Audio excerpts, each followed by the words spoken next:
The contract had been signed before Eli Mercer was old enough to understand what a contract was. His father had explained it to him at 17, 3 years before the wedding, in the careful tone of a man who had been rehearsing the explanation for a long time and still hadn't found a version that sounded like anything other than what it was. The Aethery Compact required a human representative bonded to the imperial house. Bonded meant married. The Mercer family had been selected. Eli had been selected. The bride would be chosen by the imperial house.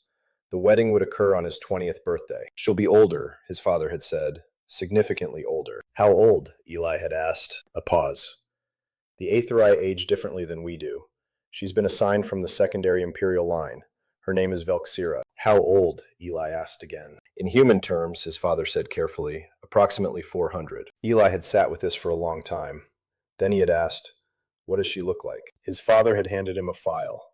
He had opened it and looked at the image inside for the first time, and he had understood, in the complicated way that 20-year-olds understand things they don't have the context to fully process, that the situation was more complicated than he had anticipated. Velxira of the Aetheri secondary imperial line was translucent, not metaphorically. The Aetheri were a species of near-complete translucency. Their skin revealed the slow, luminescent structures beneath it, the way deep water revealed light. She was tall, her proportions humanoid enough to be comprehensible, and different enough to be disorienting. Her face carrying the specific quality of age that appeared not as deterioration, but as accumulation. Layers of something that patience and time had built into a structure that had no equivalent in human physiognomy. Her eyes, which were the one opaque element in an otherwise translucent face, were the color of the space between stars. Not black, not blue, but the particular darkness that exists where light hasn't reached yet. She was, Eli thought, looking at the photograph for the third time, the most alien thing he had ever seen. She was also, he thought, looking at it for the fourth time, extraordinarily beautiful, in a way that he had no framework for, and that unsettled him precisely because he had no framework for it. He closed the file and didn't open it again for 6 months. The wedding was held in the Aethari capital, in a ceremony that lasted 11 hours and involved rituals that the human diplomatic team had spent 2 years preparing Eli to participate in, and that still managed to surprise him 4 separate times. He stood in the correct positions, spoke the correct phrases in heavily accented Aethari that the assembled court received with expressions he couldn't read, and tried not to think about the fact that the person standing beside him was watching him with eyes the color of deep space and an expression of complete composure that he had been told, by the diplomatic team, represented significant effort on her part. "She's nervous," his cultural liaison Dr. Ashford had told him that morning. "The Aethari don't show nervousness the way humans do, but there are indicators. She's been still, very still. That's significant." "She's 400 years old," Eli had said. "What does she have to be nervous about?" "You," Ashford had said simply. "You're entirely outside her experience. The Aethari have never integrated with a human family before. She doesn't know what you'll do." This had not been reassuring. The ceremony ended at the 11th hour with a binding declaration that the translator rendered as something between a promise and a legal fact. And then the court dispersed, and Eli found himself in a corridor outside the ceremonial chamber, with Velxira standing 3 meters away, the first time they had been genuinely alone in the weeks since his arrival. She looked at him. He looked at her. The corridor was very quiet. "You spoke the binding phrase incorrectly," she said. Her voice carried a harmonic undertone that the translator smoothed out, but that Eli could still hear beneath the rendered words. 2 frequencies, slightly offset, producing something that wasn't quite either. The 4th syllable. "You placed the emphasis incorrectly." "I know," Eli said. "I practiced for 6 months, and I still got it wrong." "The meaning was preserved," she said. "The court understood your intent." "That's reassuring." She was quiet for a moment. Her translucent face was difficult to read. He could see the structures beneath it, the slow luminescence that the Aethari use the way humans use skin tone, shifting with internal states and patterns he didn't know how to interpret yet. "You're not what I expected," she said finally. "What did you expect?" "Formal," she said. "Careful." The diplomatic files indicated thorough preparation. "I am thoroughly prepared," Eli said. "I'm also nervous. Those aren't mutually exclusive." She looked at him with the dark eyes that had been looking at things for 400 years, and for the first time he saw something in them that he thought he might, eventually, learn to read. Something that was not quite surprise, but was adjacent to it. the particular quality of attention that arrives when reality differs from the model in a direction you hadn't anticipated. No, she said, they're not. Their quarters in the imperial residence were arranged in the aetherized style, open, layered, designed for beings whose translucency made privacy a different concept than it was for humans. Eli had been given a modified section with certain human accommodations, a boundary that the Aetheri architects had clearly found conceptually puzzling, but had constructed with meticulous precision. Velxira stood at the threshold of that boundary on the night of their binding ceremony and did not cross it. You don't have to stay on that side, Eli said. He was sitting on the edge of the modified sleeping structure, still in the formal garments of the ceremony, tired in the specific way that comes from performing correctly for 11 consecutive hours. Your space, she said. The architectural division indicates that the people who designed this room didn't know what to do with a human, Eli said. It doesn't indicate what I want. He paused. I don't actually know what I want yet. I've been trying to figure that out. He looked at her. What do you want? The luminescent structures beneath her skin shifted in a pattern he didn't know how to read. She was quiet for a long moment.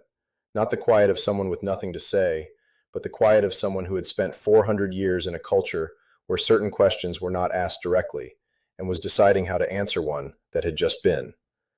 I want to understand you, she said finally. The Aetheri bond is... She paused. In 400 years, I have not been bonded. The concept of another person's interiority becoming relevant to your own is not something I have direct experience with.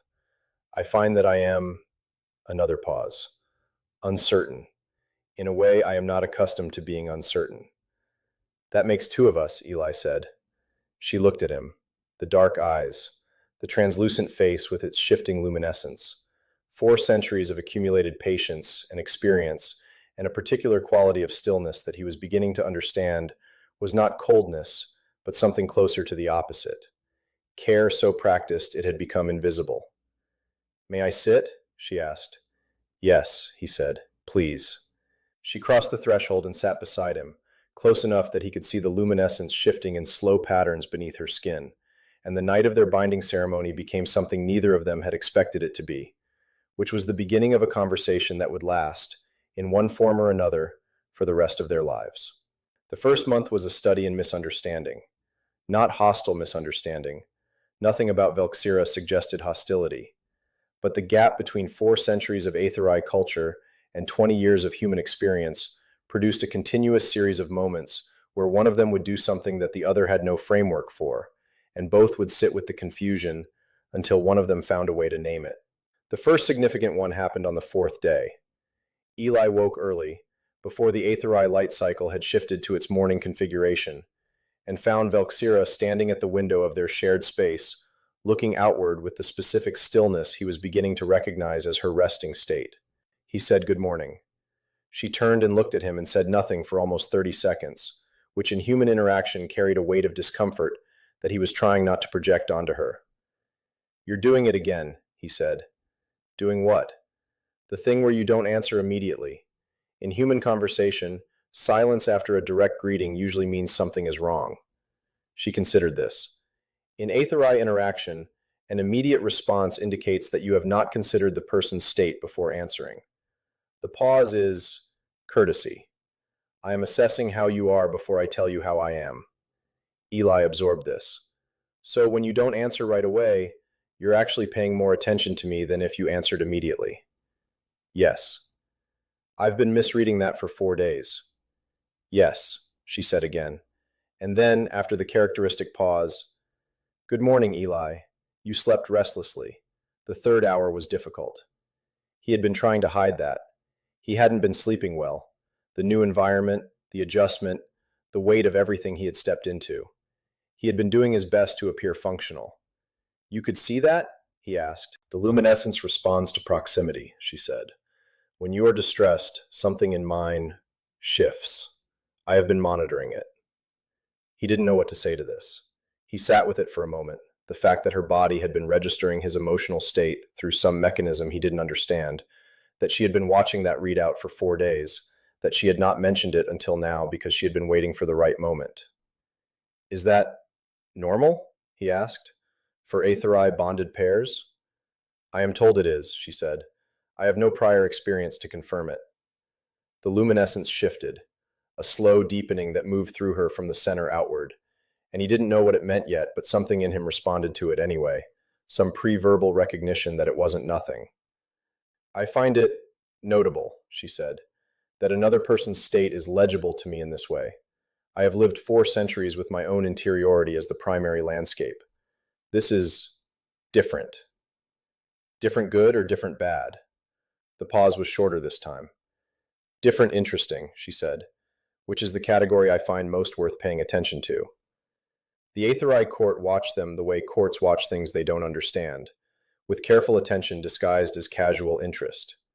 Eli noticed it in the second week, when he began to understand enough of the social architecture to read what was happening around him. The secondary imperial line had its own political weight, its own network of alliances and obligations. Velxira's bonding to a human was not universally welcomed. He raised it with her directly because he had learned that directness, properly deployed, was one of the things she responded to most clearly. The court doesn't approve, he said. Sections of it, she said. The traditionalist faction has concerns about human integration into the imperial structure. Your presence represents a precedent. Do you care what they think? The dark eyes settled on him with their particular quality of attention. I have been a member of this court for 380 years, she said. I care about the court's stability. I care about the empire's continuity. Whether I care about individual opinions, a pause. Less than I once did, I find. Because of the bonding?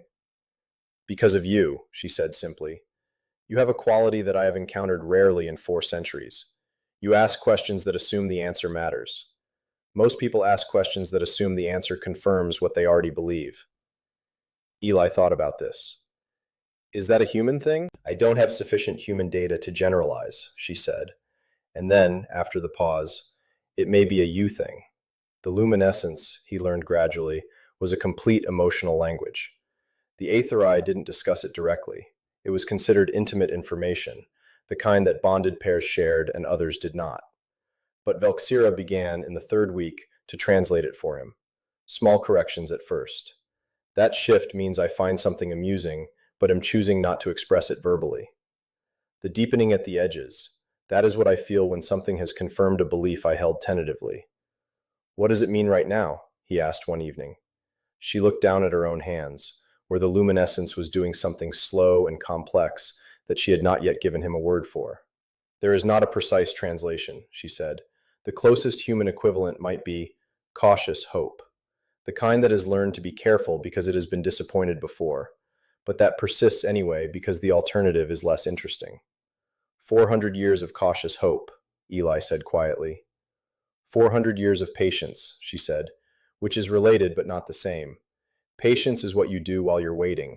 Hope is whether you believe the waiting is worth it. She looked at him. I had patience. I was less certain about the hope. Eli looked at the luminescence moving slowly through her hands and thought about what it meant to be 400 years old and uncertain about hope.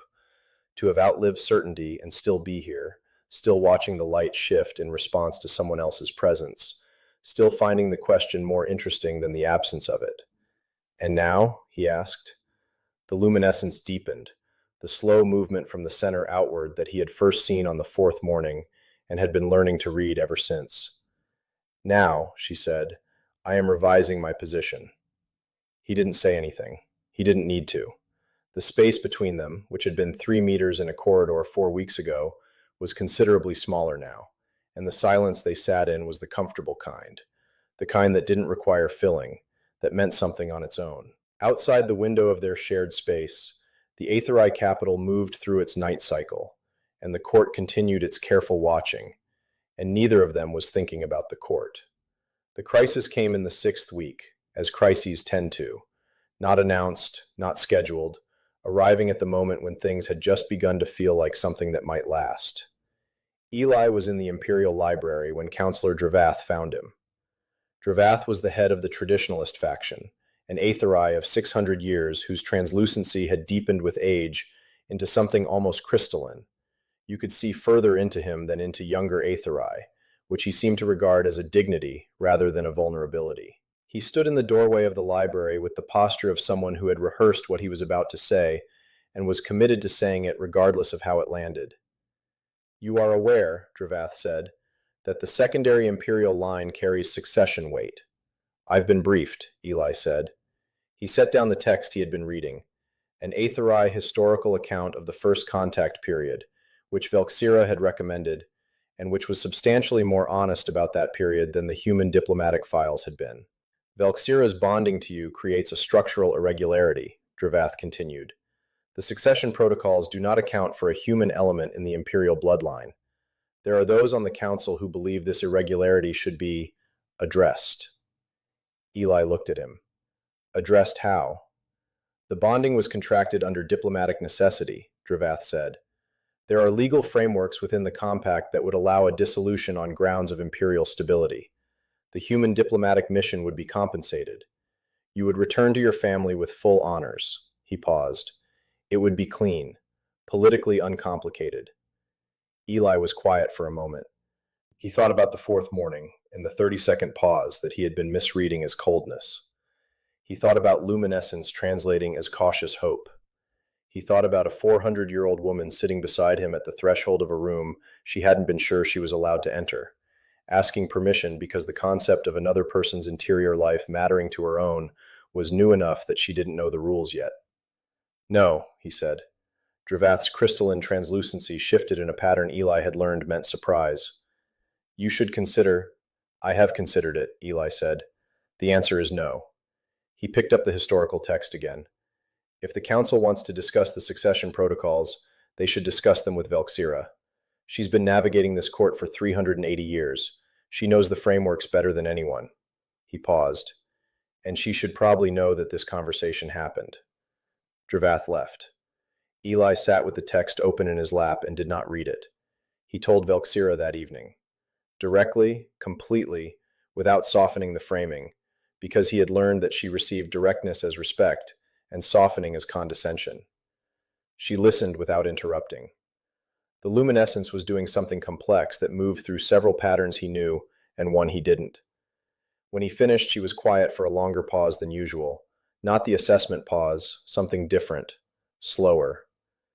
You refused, she said. Yes. Without consulting me. He paused.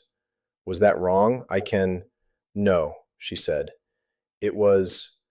The luminescence shifted into the pattern she had told him meant something she didn't have precise words for. In 400 years, no one has refused something on my behalf without being asked to. The political calculus has always been the empire first, the line second, the individual last. She looked at him with the dark eyes. You reversed the order. You're not a succession protocol, Eli said. You're a person. The silence that followed was the longest they had shared. Not uncomfortable, weighted, the way silences are when something real has been said, and both people are letting it settle into the space it deserves. The council will not stop, Velxira said finally. Dravath represents a significant faction. They will find other frameworks, other arguments. This does not end with one refusal. I know, Eli said. You're willing to continue refusing. For as long as it takes. She looked at him for a long moment. The luminescence was doing the slow deepening from the center outward, the pattern he had first seen on the fourth morning, that she had eventually told him was the closest thing the Aetherai had to a visible expression of something they rarely named aloud. Then she said, I have a proposal. The proposal took 3 weeks to execute and required Velxira to navigate sections of imperial law that had not been actively invoked in over a century. Eli did not understand most of it. He understood the outcome. Under an obscure provision of the Aetherai Compact's foundational charter, written 400 years ago, never tested, designed for a situation that the original architects had apparently anticipated without knowing when it would arrive, a bonded pair could petition jointly for a formal restructuring of succession protocols. Not a dissolution, not a workaround, a structural change, requiring full council ratification, that would establish a new framework for integrated succession in the imperial line. It required both signatures. It required both testimonies before the full council.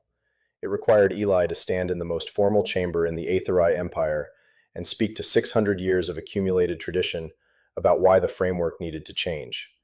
He had 4 days to prepare. He spent them with Velxira, working through the arguments, the precedents, the specific points in the foundational charter that supported their position. She knew the law with the precision of someone who had been living inside it for centuries. He knew the human diplomatic perspective with the directness of someone who had no investment in the existing framework. Together, they built something that neither of them could have built alone.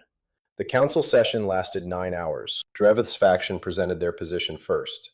Thorough, historically grounded, genuinely concerned about imperial stability rather than simply hostile to change. Eli respected it even as he opposed it. When it was his turn to speak, he didn't argue against them. He argued for something different. A framework in which the definition of imperial continuity expanded to include what a bonded pair actually was, which was two people whose interiority had become relevant to each other's, which was not a diplomatic arrangement or a political transaction, but something that the foundational charter had, 400 years ago, quietly left room for. He spoke for 40 minutes.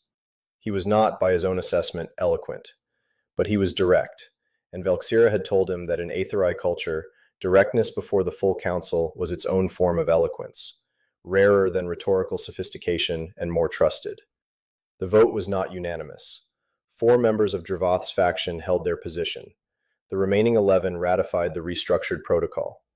When the session ended and the chamber began to clear, Velxira stood beside him in the specific quality of stillness that he now knew was not emptiness, but its opposite. Everything present, nothing needing to perform itself. The luminescence moved through her in the slow pattern from the center outward. "You spoke well," she said.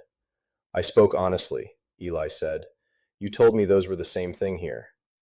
"I did," she said, and after the pause, shorter now than it had ever been, "I was right." They walked out of the chamber together, through the court that was still processing what it had witnessed, into the long corridor where the Aetherai capital's light moved through the translucent walls in patterns that meant different things at different hours. Eli had been learning to read those patterns too. The building itself had a language, if you paid enough attention. 400 years and 20 years, walking side by side through a corridor that led toward whatever came next. Neither of them knew exactly what that was. But they had learned, across 6 weeks of cautious hope and careful attention, that not knowing was not the same as being unprepared. The empire behind them was different than it had been that morning. Not transformed, changed in the small, durable way that things change when the structure that holds them shifts by a single degree. Enough to matter. Enough to last. Ahead of them, the corridor opened into the residential wing, and the light through the walls shifted into its evening configuration, and Velxira's luminescence caught it and held it and returned it changed. Eli watched this and thought that 400 years from now, if Aetherai lifespans were any guide, someone standing in this corridor would see the same light moving through the same walls, and the framework that had changed today would be the framework that seemed inevitable, the one that had always been there, waiting for someone to notice the room it had quietly left.